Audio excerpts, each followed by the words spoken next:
If we didn't do this deal, we could have dropped more bombs for another 3 weeks, 2 weeks, 4 weeks, 2 years. You would never have the Hormuz Strait open.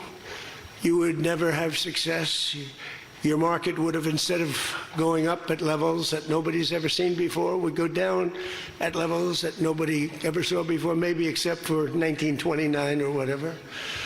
And you know, all the tough guys don't realize that this wasn't a 3-month deal. This was years in the making.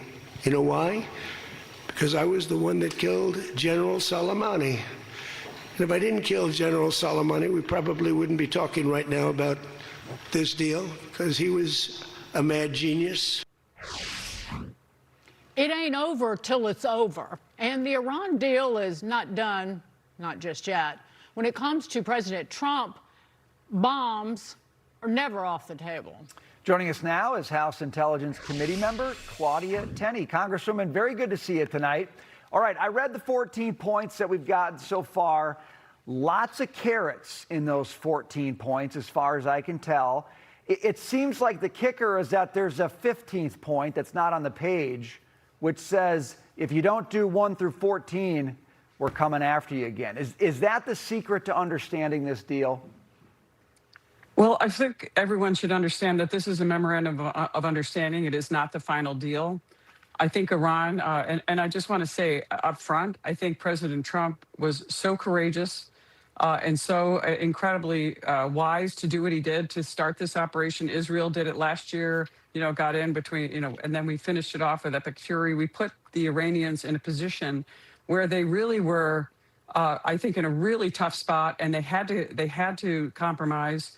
And I think President Trump is trying to balance these issues. He's trying to make sure that we have something in place so we can get the Strait of Hormuz open, get commerce back on the table, get people moving again. And at the same time, he wants to be able to still have leverage on them. I do worry that we have lost a little leverage because, in essence, what we've done with this MOU is given them a chance to buy more time, which is what they want. And I think we really had them on the ropes. And I think President Trump is going to find out that they lie and you can't negotiate with them, that they will not live up to this deal. And I just wonder how long this will last. And I think President Trump wants to make sure that none of the things that people are concerned about them doing actually happens.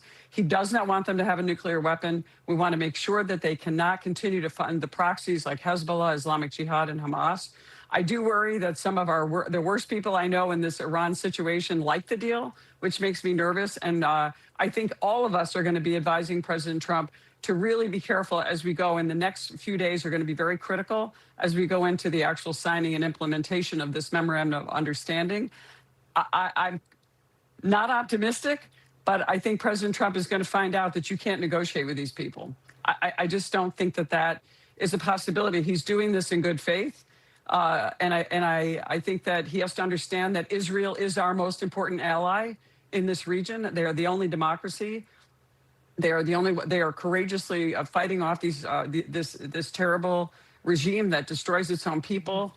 I just worry that we are sending the wrong message to the Iranian people who had so much hope that they were going to finally get rid of this scourge and this Islamic regime that shouts death to America, death to Israel. That's their mission.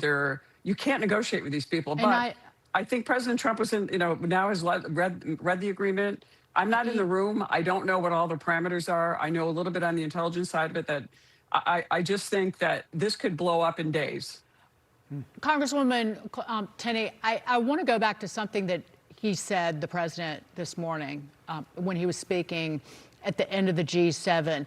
He said that he wanted to avoid economic catastrophe, and he didn't want to be compared with former President Herbert Hoover. And he very clearly was concerned about the market collapsing. But he governs, and I know you know this, I don't mean to lecture, but he governs the United States and the people here. And there is an obvious concern about oil and gasoline inventories here. And because they've gotten so low, we were potentially staring at a major price spike in energy prices here to destroy demand.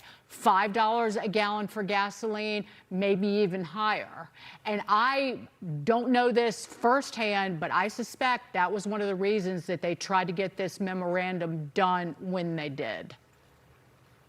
Yeah, except the price of gas before the memorandum of understanding was even negotiated was already going down, and we had Iran at its weakest, and so I still think they're very weak. They're weak economically.